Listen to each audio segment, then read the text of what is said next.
তাওহীদে কোন নবীর কোন কম বেশি ছিল না। তাওহীদের আহ্বান সব নবী রাসূলের একই রকম ছিল। বুঝতে পেরেছেন কি? যেটা আল্লাহ তাআলা বলেছেন, আউযু বিল্লাহি মিনাশ শাইতানির রাজীম, ওয়ালাকাদ বা'আথনা ফী কুল্লি উম্মাতিন রাসূলান আন ইয়া'বুদুল্লাহা ওয়া ইজতানিবুত তাগুত। আমি প্রতিটি রাসূলের কাছে এই মর্মে আদেশ করেছি যে তোমরা মানুষকে দাওয়াত দিবে যে একমাত্র ইবাদত করবে আল্লাহ, এবং যাবতীয় তাগুত তোমরা কি করবে? বর্জন করবে।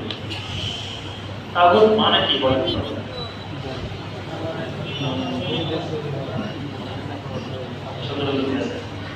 আমরা যতগুলো আলোচনা শুনি তার বেশিরভাগ তাগুত মানে কি? সরকার তাগুত। এই আলোচনা দিয়ে আমাদের যে মনে হয় দুনিয়াতে এরকম তাগুত নেই, যত তাগুত হচ্ছে যে দেশ করে সেই তাগুত, তার বিরুদ্ধে নামলে আমরা বলি জিহাদ করবো, এরকম একটা বোঝানো হয়। তো তাগুত দ্বারা চারটি অর্থ নেওয়া হয়, তার মধ্যে সবচেয়ে সুন্দর এবং সঠিক অর্থ মনে হয় যদি বললেন আল্লাহ বাদ দিয়ে যারই ইবাদত করা হয় সেই কি?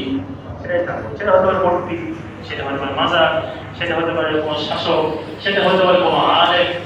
সব তাগুতের অন্তর্ভুক্ত যদি আল্লাহ বাদ দিয়ে যারই ইবাদত করা হয়। এটা হলো সবচেয়ে সুন্দর এবং সঠিক সংজ্ঞা। তো প্রত্যেক যুগে যুগে আল্লাহ নবী এবং রাসূলকে পাঠিয়েছেন এই আদেশ দিয়ে তোমরা একমাত্র আল্লাহর ইবাদত করবে, যাবতীয় তাগুত কি করবে? বর্জন করবে।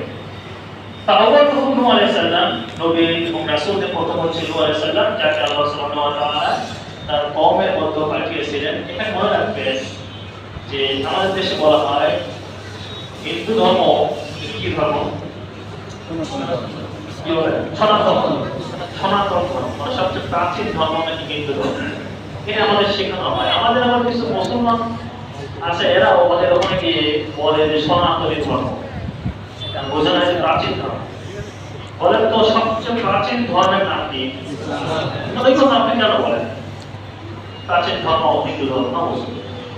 মনে রাখবেন আদম আলাইহিস সালাম থেকে নিয়ে নূহ আলাইহিস সালাম পর্যন্ত 10 করোড় 10 বছর, মানে প্রায় 1000 বছর, এর মধ্যে কোনদিন মানুষেরা শিরকে লিপ্ত হয় নাই।